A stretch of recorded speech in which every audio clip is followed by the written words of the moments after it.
하나님은 거룩하신 분이다 그랬어요. 거룩이라는 단어는 세상에서는 어디에서 사용하지 않죠. 하나님을 지칭할 때만 거룩이라는 단어를 사용해요. 그래서 주님께서 내가 거룩하니 너희도 거룩하다. 구별되는 걸 얘기해요. 성별되는 것을 얘기합니다.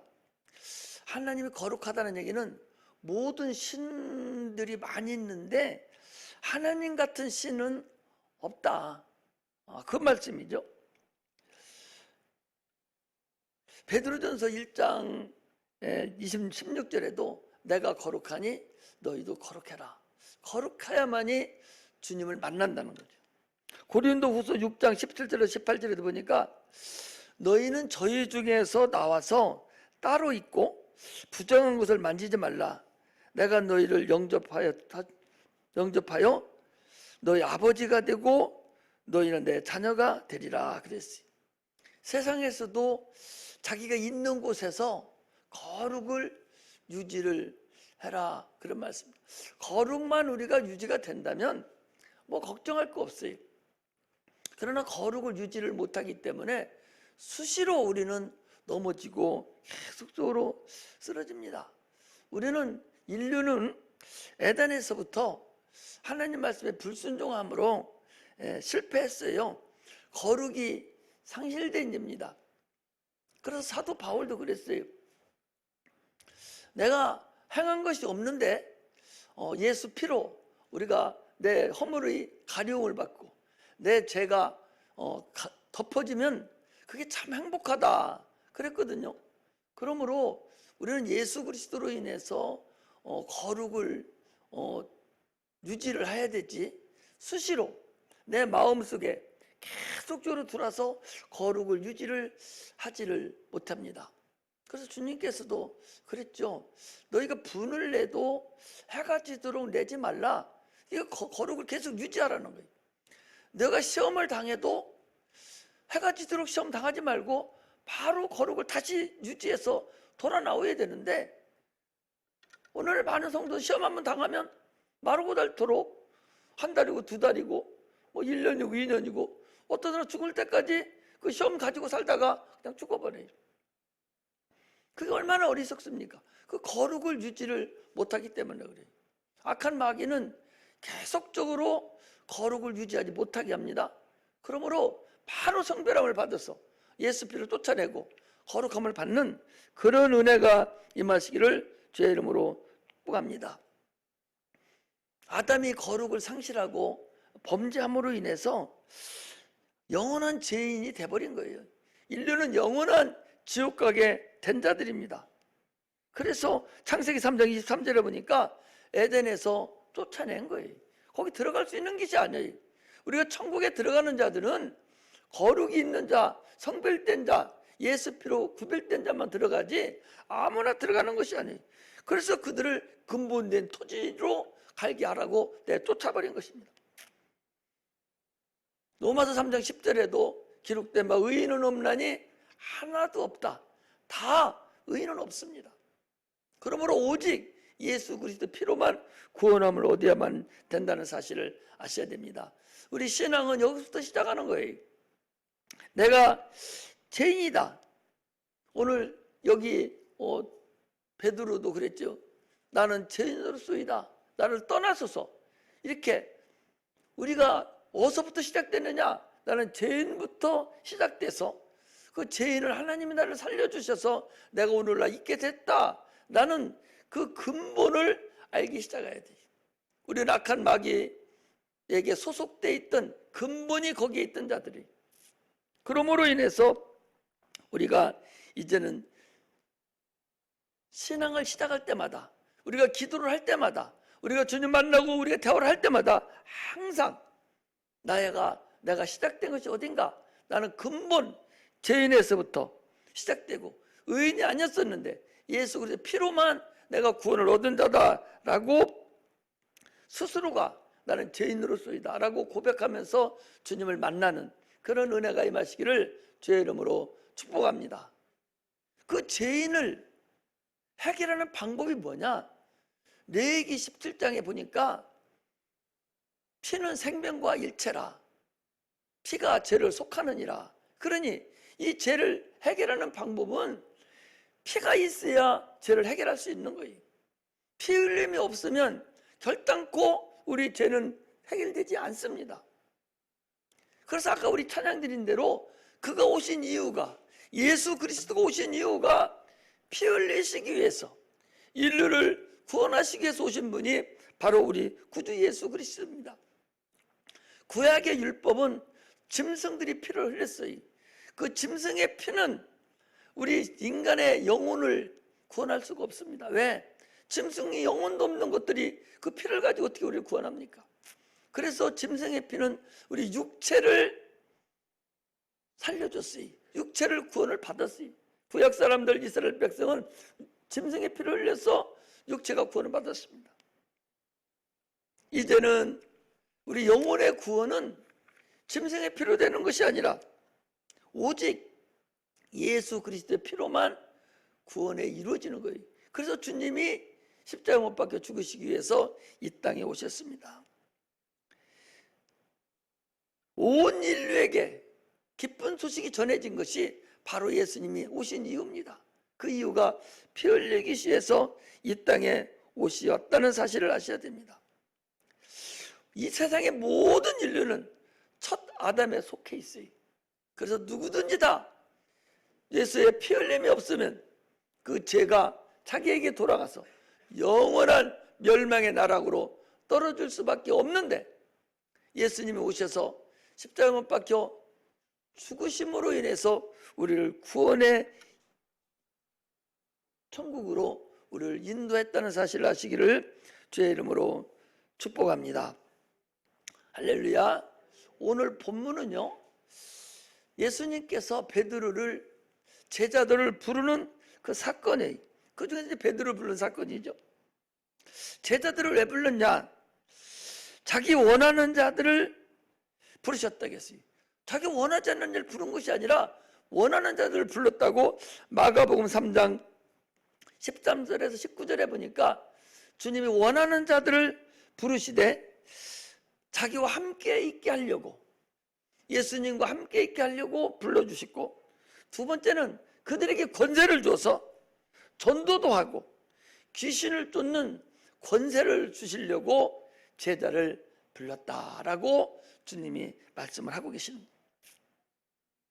하나님은 보이지 않는 신이십니다. 그럼에도 불구하고, 보이지 않음에도 불구하고 실존하시는, 실제 존재하시는 실존이셔요. 그래서 오늘날 우리가 예배 드리는데도 아까도 우리 기도했잖아요. 보이지 않으니까 안 계시는 분으로 착각을 하는 거예요. 안 보이지만 실존하신다 라는 걸 항상 알고 예배를 드려야 돼요. 그래서 집에서 예배 드릴 때도 여기서 예배 드리는 거 똑같이 스마트폰을 보고 예배를 드리든 아니면 TV를 보고 예배를 드리든 예배를 드려야 됩니다. 성경 말씀, 설교 말씀만 듣는 건 그건 그야말로 설교 말씀만 듣는 것이지 예배 드리는 게 아니에요. 정직하게 옷도 교회 나올 때 입던 그 정장을 하고 앉아서 정직하게 예배 드리는 그 예배를 주님이 받으신다는 사실을 여러분 아시기를 주의 이름으로 축복합니다. 보이지 않는 하나님을 그럼 어떻게 예배를 드리는가? 이스라엘 백성들에게는 보이는 하나님을, 안 보이는 하나님을 모세를 통해서 보여주셨어요. 영광의 하나님을 보여주셨어요. 무엇을 보내줬냐?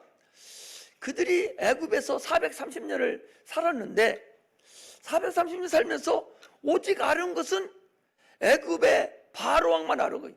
바로가 자기들을 먹여주고 자기들을 죽이기도 하고 살리고 바로가 최고인 줄 알았는데 10가지 재앙을 보니까 아니 바로가 못하는 것도 있어요. 바로도 꼼짝 못하는 게 있어. 그 바로보다 더 높은 분이 계신 것을 그들이 본 거예요. 아니 바로의 신하도 마지막 재앙에 막 왕자가 죽어 나가다 버리는 것을 본 거예요. 아, 바로도 못하는, 바로보다 더 높은 하나님이 계시는구나. 이것을 그들이 체험을 한 거예요. 또 자기들이 홍해바다 앞에 딱 돌아섰을 때 죽게 됐어요. 뒤에는 얼마나 많은 사람들이 찾아옵니까? 군사를 거느리고 700성이나 되는 군인들이 막 쳐들어옵니다. 꼼짝없이 죽게 되었을 때 모세가 바다에다 지팡이를 내밀으니까 바다가 쫙 갈라져서 자기들은 그 바다를 육지로 건너고 그 자고 일어나 보니까 애국 군대들이 쳐들어오는 사람들이 다 물 위에 둥둥 떠서 죽는 걸 본 거예요. 이렇게 하나님이 실제로 살아계시는구나. 이것을 그들이 체험했어요. 한번 우리 볼까요? 자, 출애굽기를 보세요. 출애굽기 12장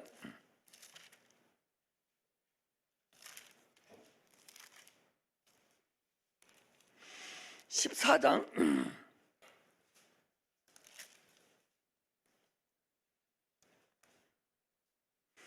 14장에서 이게 보면 15절부터 20절까지는 이제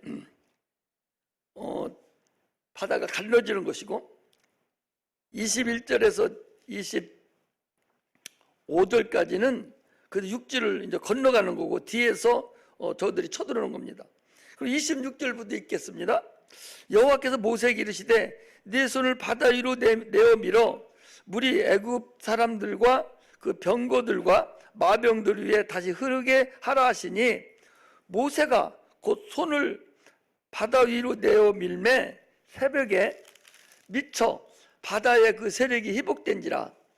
애굽 사람들이 물을 거스려 도망하나 여호와께서 애굽 사람들을 바다 가운데 엎으시니 물이 다시 흘러 병거들과 기병들을 덮되 그들이 뒤를 쫓아 바다에 들어간 바로의 군대를 다 엎고 하나도 남기지 아니하였더라. 29절에 그러나 이스라엘 자손은 바다 가운데 육지로 행하였고 물이 좌우의 벽이 되었더라. 그날에 여호와께서 이같이 이스라엘을 애굽 사람의 손에서 구원하시매 이스라엘이 바닷가에 애굽 사람의 시체를 보았더라. 이스라엘이 여호와께서 애굽 사람들에게 베푸신 큰 일을 보았으므로 백성이 여호와를 경외하며 여호와와 그 종 모세를 믿었더라 그랬어요.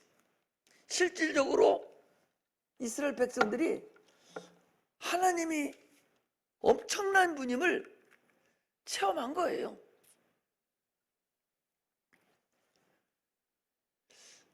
그러나 지금은 어떤 체험을 우리에게 주시냐?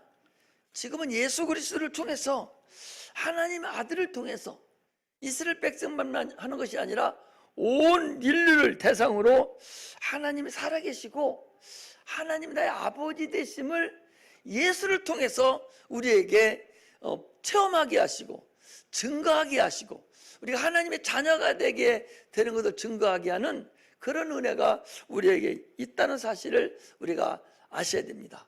그러므로 기독교는요, 체험하지 않으면 넘어질 수가 있어요. 그래서 우리 기독교는요, 체험의 종교라고 합니다. 반드시 체험을 해야 아무리 어려운 일이 있어도 승리할 수 있고 오늘 제목과 같이 모든 것을 다 버려두고 예수를 쫓으니라 라고 하는 그 말씀대로 자기가 체험하지 않으면 쫓을 길이 없는 거예요. 오늘 본문은 이 시몬 베드로가 예수님의 그 신의 한 수라고 그러죠. 예수님을 체험하는 그 놀라운 체험을 우리는 오늘 본문을 통해서 알아야 됩니다. 그리고 나도 그와 같이 주님을 체험하는 그런 은혜가 임하시기를 주의 이름으로 축복합니다. 베드로는요, 어부입니다. 이는 물고기 잡는 곳에 대해서는 이런 전문가예요.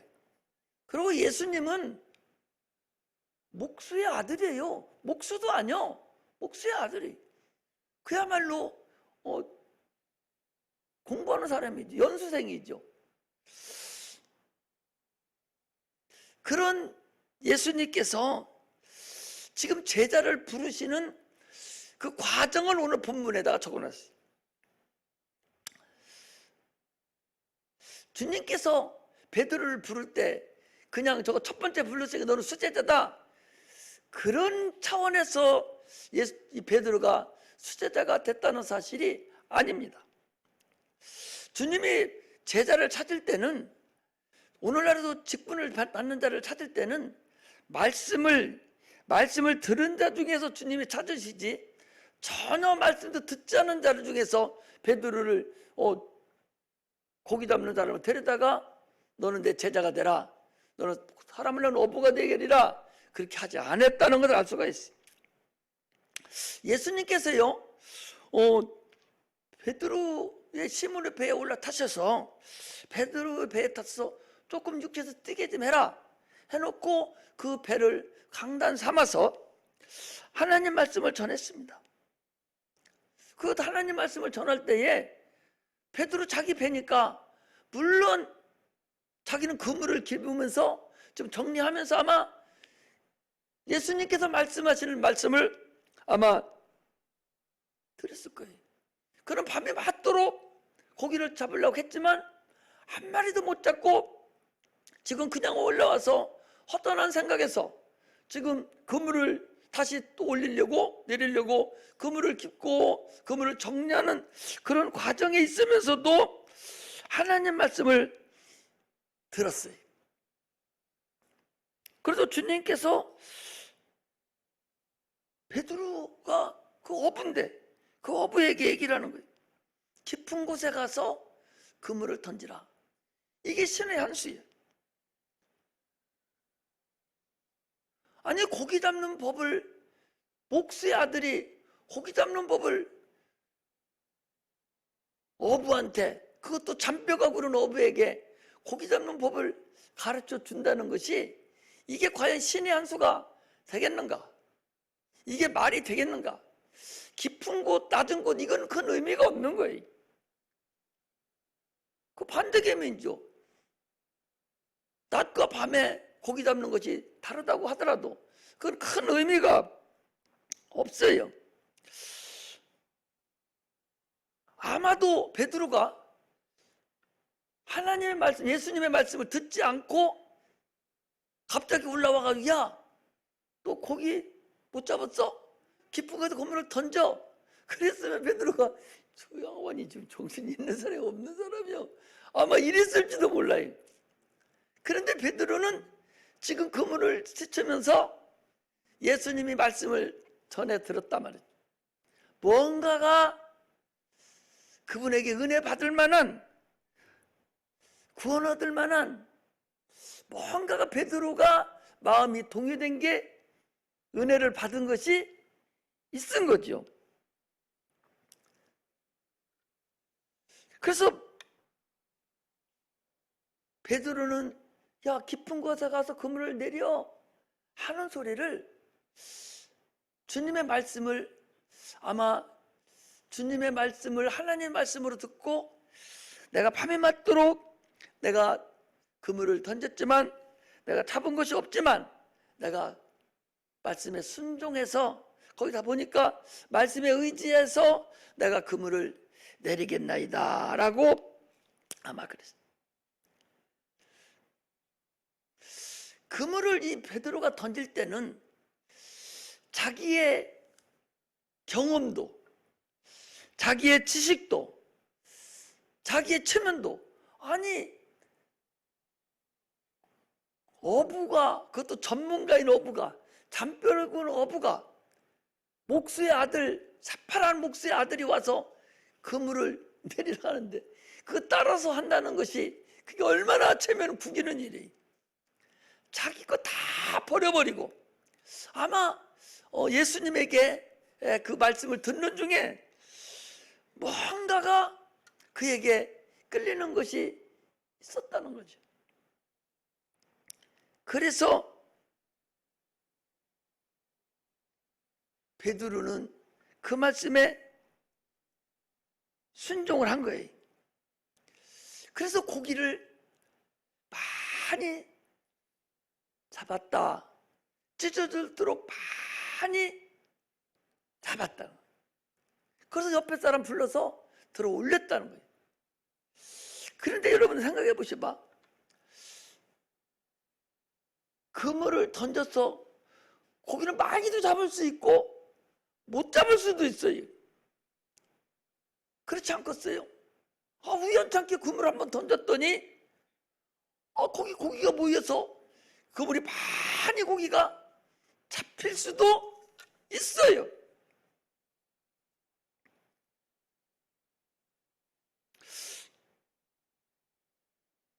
그런데 베드로는, 이 어부인 베드로는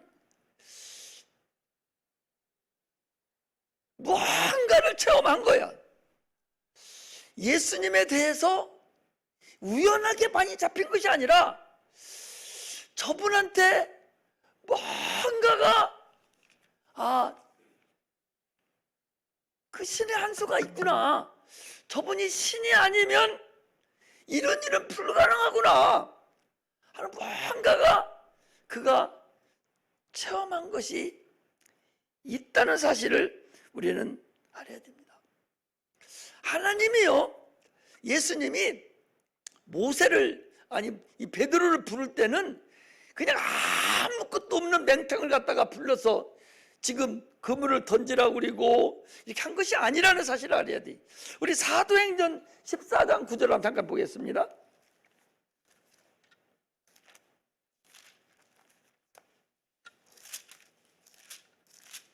사도행전 14장 9절.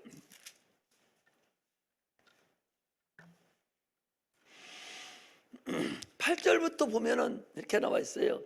사도행전 14장 8절부터 보면, 8절부터 루스드라에 발을 쓰지 못하는 한 사람이 앉았는데, 안진뱅이죠. 발을 쓰지 못하는 안진뱅이가 있었어요. 나면서 안진뱅이 되어 걸어본 적이 없는지라. 나면서부터 안진뱅이요. 한 번도 걸어본 적이 없어요. 바울이 말하는 것을 듣거늘, 바울이 지금 전도를 하는 그 루스드라에서 전도하는 그 전도의 말씀을 지금 듣고 있는 거예요. 이 누가? 안진뱅이인 이 사람이 듣고 있는 거예요. 그런데 바울이 무엇을 받는 거니? 9절에 보니까 바울이 말하는 것을 듣거늘 바울이 주목하여 이제 보았다는 거죠. 바울이 보니까 구원받을 만한 믿음이 그에게 있는 것을 보고 그랬어요. 구원받을 만한 믿음이 있는 것을 봤다는 거예요. 이게 분별의 영이에요. 구원받을 만한 믿음을 그 안진뱅이에서 본 거예요. 그게 있어야 안진뱅이가 일어나고, 그게 있어야 귀신이 떠나가는 거고, 그게 있어야 병든 자도 고침받는 거예요. 구원받을 만한 믿음이 없는 거, 맹맹한 거 아무리 갖다가 손을 쥐고 잡으러 널어봤자 그거 소리만 나고 의미가 없는 거예요. 구원받을 만한 믿음이 있는 거예요. 귀신이 나갈 만한 믿음이 있어야 되는 거예요. 병든 자가 고칠 만한 것이 있어야 되는 거예요. 제가 귀신 쫓을 때도, 손 얹을 때도, 그러니까 구원받을 만한 믿음이 있는 자를 먼저 가서 터치시키고 쫓아내지, 그냥 뭐 맹망한 사람 아무나 그냥 이쁘니까 먼저 얘기하고, 그게 아니에요.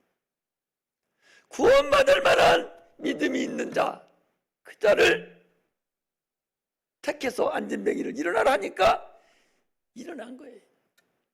오늘 주님이 베드로를 택한 것도 그가 말씀을, 베드로의 배에 올라가서 말씀을 증거할 때에 이미 베드로에게서 무언가를 그의 믿음을 본 거예요. 확실한 믿음을 그에게서 수제자가 될 만한 믿음을 그에게서 본 거예요. 말씀을 듣는 중에 벌써 본 거예요. 아니 사도 바울도 안전에 일어날 건가 못 일어날 건가 벌써 알고 있는데, 믿음이 있는 것을 보고 있는데, 하나님의 아들 예수님이 베드로의 상태를 모르시겠어요? 벌써 딱 보니까 구원받을 만한 믿음이 있는 거예요. 은혜 받을 만한 믿음이 그에게 있는 거예요. 그래서 그에게 야 기뻐서 그물 던져 하니까 순종하고 던졌더니 고기가 잡혔는데, 베드로가 그런 믿음이 없다면 그래 어떻게 하다 보니까 뭐 재수 좋게 고기를 잡았겠지, 이렇게 생각할 수가 많은 사람들은 있습니다. 그런데 베드로는 그 주님의 신의 한 수지요, 그 신적인 권능을 이 베드로는 체험한 거예요. 그러니까 딱 주님 앞에 엎드려서 나는 죄인으로소이다, 나를 떠나소서, 그냥 꼬꾸라진 거예요. 어부인 그가 고기 조금 한 번 많이 잡혔다고 뭐 당신이 나의 구주입니다, 그렇지 않습니다. 뭔가를 예수님에게서 하나님의 아들임을, 뭔가가 저가 왕 중의 왕임을, 뭔가를 이 베드로가 목격한 거예요. 깨달은 거예요. 그거 한 번 많이 잡았다고 나는 죄인으로소이다, 나를 떠나소서, 이렇게 하겠어요? 나는 죄인으로소이다, 나를 떠나소서란 얘기는 의인과 죄인이 함께 있으면 죄인은 죽습니다. 그 얘기는 당신은 의인입니다, 당신은 하나님이십니다, 이 소리거든요. 나를 떠나소서, 나를 구원하소서, 나를 살려주소서, 이거예요. 오늘날 우리가 신앙도요 여기서 출발해야 돼요. 주님의 신의 한 수를 내가 체험해야 됩니다. 그 체험하는 것은요 여러 가지가 있어요. 오늘 베드로는 고기를 잡으면서 체험했지만 많은 사람들에게 각자가 하나님이 쓰실 만하게 각자에게 말씀을 읽던 중이든지 설교를 읽는 중이든지 기도를 하는 중이든지 전도하는 중이든 어떤 곳을 통해서든지 하나님은 분명하게 나에게 주시는 체험이 있다는 사실을 여러분 아셔야 됩니다. 배 한 번 나섰다고, 목사님이 손 얹었더니 내 배가 나섰다고, 목사님이 손 얹었더니 내가 병이 고침받았다고, 그거 한 번 고침받았다고 체험한 게 아니에요. 분명한 꼼짝도 못할 하나님이 아니면 이건 불가능한 이런 체험이 분명히 있는 자만 주님께 무릎 꿇는다는 사실을 여러분 아셔야 됩니다. 그런 체험이 있으시기를 주의 이름으로 축원합니다. 그런 체험이 있는 자만이 오늘 베드로와 같이 나를 떠나소서, 나는 죄인으로소이다, 나를 떠나소서, 모든 것을 버려두고 주님을 쫓았더라 그랬어요. 이분이 신이라는 거, 이분이 하나님이라는 거 확실하게 여러분들 체험하는 은혜가 임하시기를 바랍니다. 고기 한 번 많이 잡았다고 해서 예수님을 신이라고, 하나님이라고, 당신은 의인이라고 고백하며 무릎 꿇고 나를 떠나소서, 나를 살려주소서 하는 게 아니에요. 뭔가가 체험한 게 있다. 뭔가 하나님, 예수 그리스도가 하나님임을 체험한 거예요. 여러분들 여기 앉은 여러분들도 아마 뭔가가 체험이 있다는 사실을 여러분 아셔야 됩니다. 그 체험을 계속적으로 키워나가, 그 체험을 가지고 평생 살아가는 거예요. 어려울 때마다 그 체험을 다시 드러내서 주님께 기도하는 거예요. 주님, 나 여기까지 인도하셨잖아요. 이 체험 따게 끝까지 가겠습니다. 나 모든 거 버리도 주님만 따르겠습니다. 나는 죄인입니다 라는 그런 고백이 있으시기를 주의 이름으로 축복합니다. 할렐루야. 사람마다 다 다르게 체험하잖아요. 사도 바울도 그거 뭐 그냥 잠깐 주님이 음성 들렸다고 해서 그거 뭐 자기를 다 버리고 그 대단한 것까지 다 버리고 결혼도 안 하고 평생을 주를 위해 산다는 그 자체가 뭔가 큰 체험이 빼지박도 못할 그 체험이 그에게 됐던 거예요. 각자가 자기가 반드시 체험이 있는 자가 되셔야 됩니다. 체험받지 못한 자는 열심히 기도하고 말씀을 듣고 만나기를 소망하고 주님 나에게 체험을 주시옵소서. 주님 나 주님 만나기를 원합니다. 주님 나도 만나기를 원합니다. 내가 그래 생명을 바칠 수 있습니다. 하면 하나님 반드시 그 체험을 주셔서 이 베드로와 같이 모든 걸 버리고 주님을 쫓을 수 있는 자가 된다는 사실을 아셔야 됩니다. 할렐루야. 우리는 어찌 보면 침례를 받은 자들로서 참으로 모든 것을 다 버린 자들이에요. 버리지 않는 자는, 체험에서 버리지 않는 자는 항상 시험에 듭니다. 자기를 버렸다는 것은 자기는 죽은 거예요. 자기 것이 없는 거예요. 자기 것이 있기 때문에 시험을 당하는 거예요. 아니 죽은 송장 옆에다가 야 인마 하고 욕해봐요. 그게 일어나서 너 왜 나한테 욕해? 그렇게 하겠어요? 살았으니까 너 왜 욕해? 하고 덤비는 거 아니에요? 내가 살아있기 때문에 시험을 당하고 내가 살았기 때문에 원망을 하게 되고 내가 살아있기 때문에 은혜를 못 받는 거예요. 내가 주님을 따라가기 위해서 나를 다 버린 자는, 주님께서 그랬더니 누구든지 나를 따라오려거든 자기 십자가를 지고 자기를 부인하고 나를 쫓을 것이니라. 그가 나에게 합당한 자다 라고 주님 말씀하셨어요. 아브라함도 다 버리고 일가 친척 아비집을 다 버리고 끝까지는 독자 이삭까지 버리고 갔을 때 그가 그냥 그렇게 됐겠어요? 하나님을 분명한 체험이 있기 때문에 그런 일을 행했다는 사실을 여러분 아시기를 바랍니다. 할렐루야. 할렐루야. 오늘 이 본문을 통해서 참으로 많은 것을 여러분들이 여기저기서 수없는 말씀을 들었을 거예요. 베드로가 고기 잡다가 주님을 만나서 모든 걸 다 버리고 예수를 쫓았다고 하는 이 말 수없이 많이 들었지만 오늘은 각도를 좀 달리해서 좀 깊은 곳에 가서 그물을 던짐으로 인해서 고기를 많이 잡아서 그 깊은 곳에 가서 그물을 던져 잡았다는 것이 그게 중요한 것이 아니거든요. 어부는 능히 이럴 수도 있고 저럴 수도 있고 고기 많이 잡을 수도 있고 못 잡을 수도 있고 다 있는 거예요. 그러나 하나님만이 행할 수 있는 그 무언가 그걸 체험한 거예요. 할렐루야. 우리도 신앙생활 하면서요 하나님만이 하실 수 있고 하나님만이 오두가지도 못하게 나에게 주시는 그런 체험이 있는 자가 되시기를 주의 이름으로 축복합니다. 그 체험을 통해서 나의 모든 걸 다 버려두고 주님을 쫓는 그런 은혜가 임하시기를 주의 이름으로 축복합니다. 기도하겠습니다.